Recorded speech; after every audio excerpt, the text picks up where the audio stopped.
کہ رسول اللہ صلی اللہ علیہ وسلم محفل میں بیٹھے ہوئے واعظ و نصیحت کی، عرب کے سردار بیٹھے ہوئے تھے اس میں، مشرکین مکہ. عبداللہ ابن ام مکتوم نابینا صحابی، وہ غریب بھی تھے اور آنکھوں سے معذور بھی، وہ دوڑتے ہوئے آئے نبی کے پاس کچھ بات پوچھنے کے لیے. آپ صلی اللہ علیہ وسلم غضبناک ہو گئے کہ یہ محفل ہے اور اس میں یہ میرے پاس اس وقت کیوں آ رہے ہیں، اور آپ کے چہرے پر سلوٹیں آ گئیں. اللہ نے ایسی تنبیہ کی، فرمایا عبس وتولی، پیغمبر کے چہرے پہ سلوٹیں آ گئیں، وتولی، اور پیغمبر نے منہ موڑ لیا، ان جاءہ الاعمی، کہ ایک نابینا آپ کے پاس آ رہا ہے. وما یدریک لعلہ یزکا او یذکر فتنفعہ الذکری، فرمایا وہ طلب لے کے آ رہا ہے، یہ کم بخت طلب لے کے، ان کو تو آپ نے زبردستی بٹھایا ہوا ہے، ان کو تو شوق ہی نہیں ہے جنت میں جانے کا، ان کو تو حق کی تلاش کا شوق ہی نہیں ہے.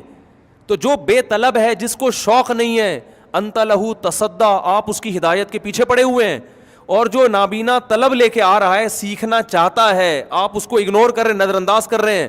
ایسی تنبیہ فرمائی اللہ تعالیٰ نے. اور یہ محمد صلی اللہ علیہ وسلم کے برحق ہونے کی دلیل بھی ہے. یہ آیتیں بھی آپ جو بظاہر آپ کے خلاف جا رہی ہیں، یہ بھی اپنی قوم کو پڑھ کے سنا رہے ہیں. اس سے کیا سبق دیا جا رہا ہے؟ جس میں دین کی یا حق کی طلب ہے نا، اس کو پہلے فوکس کیا جائے گا. جس میں طلب نہیں ہے اس کا نمبر دوسرا ہے. آپ ایک کلینک کھول کے بیٹھے ہیں علاج کے لیے، تو جو علاج کرانے کے لیے آئے گا ڈاکٹر اس کا پہلے علاج کرے گا، یا جو نہیں کرانے کے لیے آ رہا زبردستی گھروں میں جا کے اس کو بخار کے ٹیکے لگائے گا؟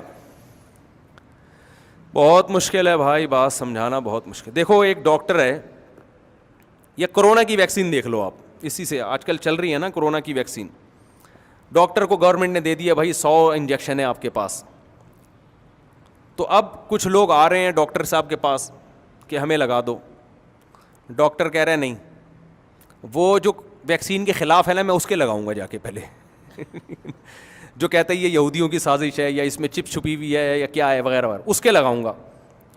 تو یہ یا تو ڈاکٹر بے وقوف ہے، یا اس کے کچھ ذاتی مفاد ہیں، اس کو پتہ ہے وہاں سے پیسہ ملے گا.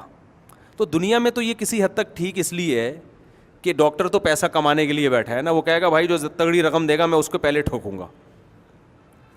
لیکن آخرت کی دعوت میں یہ فرق کرنا کہ مالدار کو میں کوشش کروں گا دین پہ آ جائے تاکہ اس کی جیب سے ہدیے اور نذرانے ملا کریں، اور ایک موچی اور ایک گولے گنڈے والا وہ اگر نمازی بن بھی گیا تو کم بخت 5 روپے تو مسجد کے ڈبے میں یہ ڈال نہیں سکتا یا مجھے 5 روپے بھی یہ دے نہیں سکتا.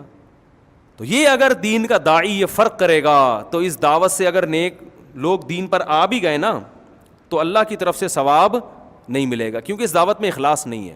تو یہ پیغام محمد صلی اللہ علیہ وسلم کو دیا گیا، حالانکہ آپ صلی اللہ علیہ وسلم کی نیت دولت نہیں تھی، لیکن جو صورتاً جو کام ہو رہا ہے اس کو بھی غلط کہا جا رہا ہے.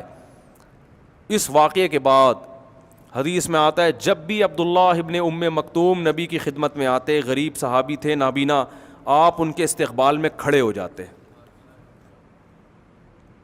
ہمارے حضرت فرمایا کرتے تھے دیکھو آپ کی وجہ سے، کسی کی وجہ سے آپ کو اگر ڈانٹ پڑے نا تو آئندہ آپ کے دل میں اس کا بغض پیدا ہو جاتا ہے. بھائی مثال کے طور پر آپ کے گھر ایک مہمان آیا تھا، آپ نے اس کو صحیح طرح اکرام نہیں کیا، آپ کے ابا نے چپیڑ لگا دیا آپ کے کھینچ کے نا، ابے یہ میرا دوست ہے تو اس کو پوچھ نہیں رہا. اب جب بھی وہ گزرے گا نا آپ بولو گے اس کی وجہ سے ابا نے چپیڑ مارا تھا اس دن مجھے، یعنی طنز کرو گے کہ نہیں کرو گے؟ یار تم نہ اس دن آتے نہ ابا کی طرف سے مجھے صلواتیں سننے کو ملتی، تمہیں بھی تو کباب میں ہڈی بننے کا شوق ہے، کسی اور وقت آ جاتے. میں کوئی بھاگا تھوڑی جا رہا ہوں، اس وقت بھی آ سکتے تھے، تمہیں بھی ابھی آنا تھا، تمہاری وجہ سے ابا نے مجھے ڈانٹا ہے، یہ کہتے نا ہم.